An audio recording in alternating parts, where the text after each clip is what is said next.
Bike തലയിലെടുത്ത് വെച്ച് കൊണ്ടുപോകാൻ പറ്റൂ. ഒരു സൈഡ് ചെരിഞ്ഞിരുന്നിട്ടാണ് വണ്ടി ഓടിക്കുന്നത്. ആഹാ, തൂപ്പി അങ്ങോട്ട് നാറ്റിച്ച്.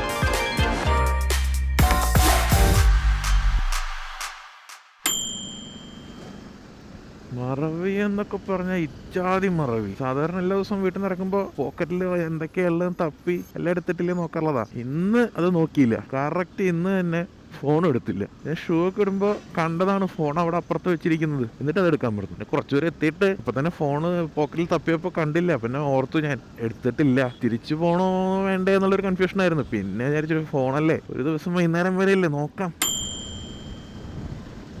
ഇവിടുത്തെ റോഡുകൾക്കൊരു പ്രത്യേകതയുണ്ട്. എപ്പോഴാണ് കുഴി വരിക, എപ്പോഴാണ് നല്ല റോഡായിരിക്കുക എന്ന് പറയാനേ പറ്റില്ല.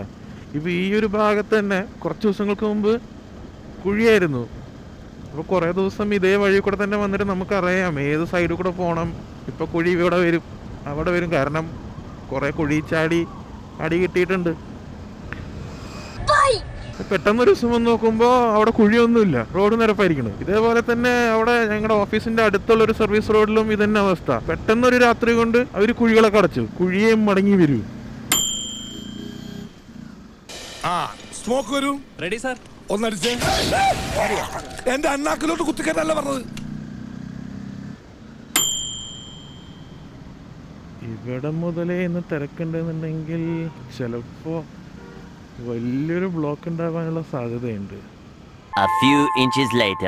പണ്ട് നാട്ടിലായിരുന്ന സമയത്ത് എനിക്ക് ബൈക്ക് ഓടിക്കുക എന്ന് പറഞ്ഞാൽ എന്തൊരു ഇഷ്ടമുള്ള കാര്യമായിരുന്നു അറിയോ. എത്ര ദൂരം വേണമെങ്കിലും ബൈക്ക് ഓടിച്ച് പോകാന്നുണ്ടെങ്കിൽ ആണെന്ന് ശരി, ബൈക്ക് ഓടിക്കാനായിട്ട് വേണമെങ്കിൽ പല സ്ഥലങ്ങളിലേക്കും പോകും. ഞാൻ നാട്ടിലായിരുന്ന സമയത്ത് എൻ്റെ ഒരു ഫ്രണ്ട് ഇവിടെ നിന്ന് ബാംഗ്ലൂരിൽ നിന്ന് നാട്ടിലേക്ക് അവൻ ബൈക്ക് ഓടിച്ച് വന്ന് ഞങ്ങൾ രണ്ടുപേരും 2 ബൈക്കിലായിട്ട് 2 ദിവസം മൂന്നാർ, കൊടൈക്കനാൽ അങ്ങനെയൊക്കെ വെറുതെ വണ്ടി ഓടിക്കാനായിട്ട് പോയിട്ടുണ്ട്. എന്ന് ബാംഗ്ലൂർ വന്നോ അന്ന് മടുത്തതാണ് ഈ വണ്ടി ഓടിക്കല്. ട്രാഫിക്കിൽ നിന്ന് ക്ലച്ചും ബ്രേക്കും പിടിച്ച് കൈ വേദനിച്ച്, അതിൻ്റെ ഇടയിൽ കൂടെ ഈ ഇൻഡിക്കേറ്റഡ് ആതെ തിരിക്കുന്ന വണ്ടികളും ഇടയിൽ ഗ്യാപ്പിൽ കുത്തിക്കേറ്റാൻ നോക്കുന്ന ഇവർക്ക് കുറച്ചൊരു 5 അടി മുമ്പ് പോയാൽ എന്തോ വലിയ കാര്യം കിട്ടിയ പോലെ കുറെ വണ്ടിക്കാർ അങ്ങനെ ചെയ്യും. ഇതൊക്കെ കണ്ട് മടുത്ത് ക്ഷീണിച്ച് ഇപ്പൊ ഒക്കെ ഓഫീസിൽ പോകണമെന്നുണ്ടെങ്കിൽ ക്യാബ് ഇട്ടാ പോരെ എന്നുള്ള ഒരു മൈൻഡാണ്, അല്ലെങ്കിൽ ബസ്സിൽ പോവാം, ഇങ്ങനത്തേക്ക് ഒരു മൈൻഡാണ്.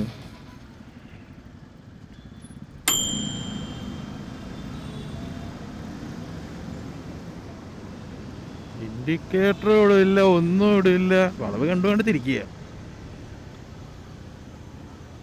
ഇൻഡിക്കേറ്റർ എന്ന് പറഞ്ഞപ്പോൾ അത് അടുത്ത ആള് ബസ് സ്റ്റോപ്പ് മുമ്പിലൊരു ബസ് നിർത്തിയിരിക്കുന്ന കണ്ടപ്പോഴാണെന്ന് തോന്നുന്നു അയാൾക്ക് ഓർമ്മ വന്നത് ഒരു ബസ് സ്റ്റോപ്പാണ്. ബസ് സ്റ്റോപ്പ് എങ്ങനെ നിർത്തിക്കളയാന്ന് പറഞ്ഞിട്ട്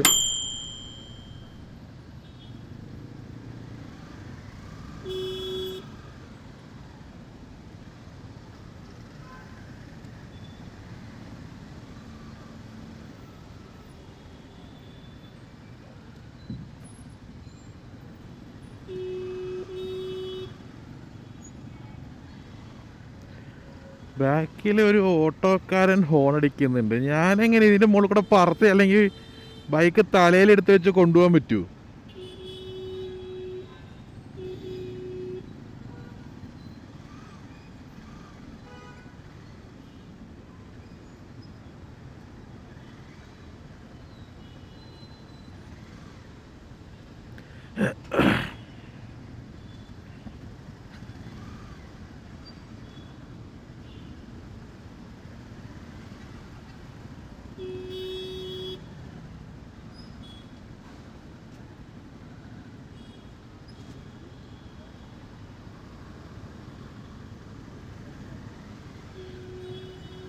ഇപ്പോഴും അവിടെ ഇരുന്ന ഫോൺ അടിച്ചോണ്ടിരിക്കുക.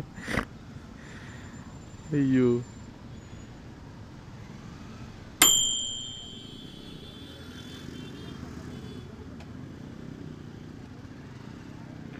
ഓ 4 പേരൊക്കെ വെച്ചിട്ടാണ് പോകുന്നത്. അതും സ്കൂൾ പിള്ളേരാന്ന് തോന്നുന്നു.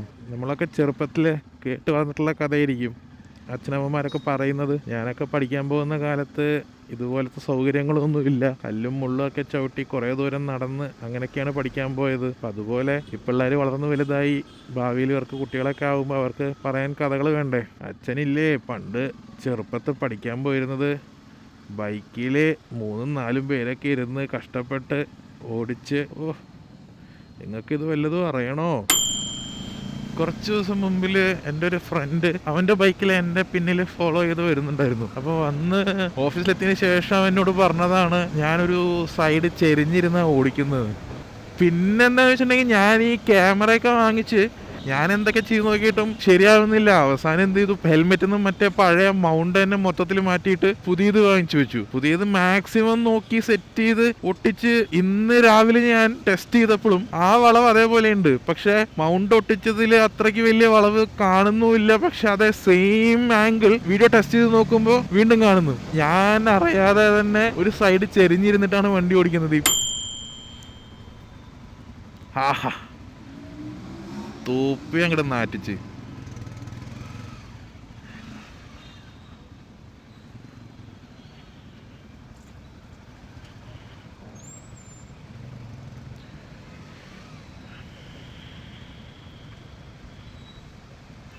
വിഷം തുപ്പുന്ന സർപ്പത്തിൻ്റെ പിന്നിലാണ് നമ്മൾ നിൽക്കുന്നത്. സൂക്ഷിക്കണം.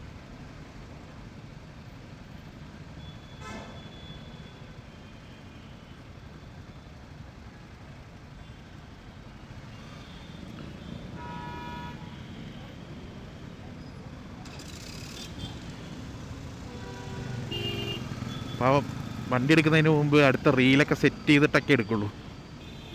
ഫോണോടെ കുത്തിവെച്ച് എന്തൊക്കെയോ കണ്ടുകൊണ്ടിരിക്കുന്നുണ്ട്.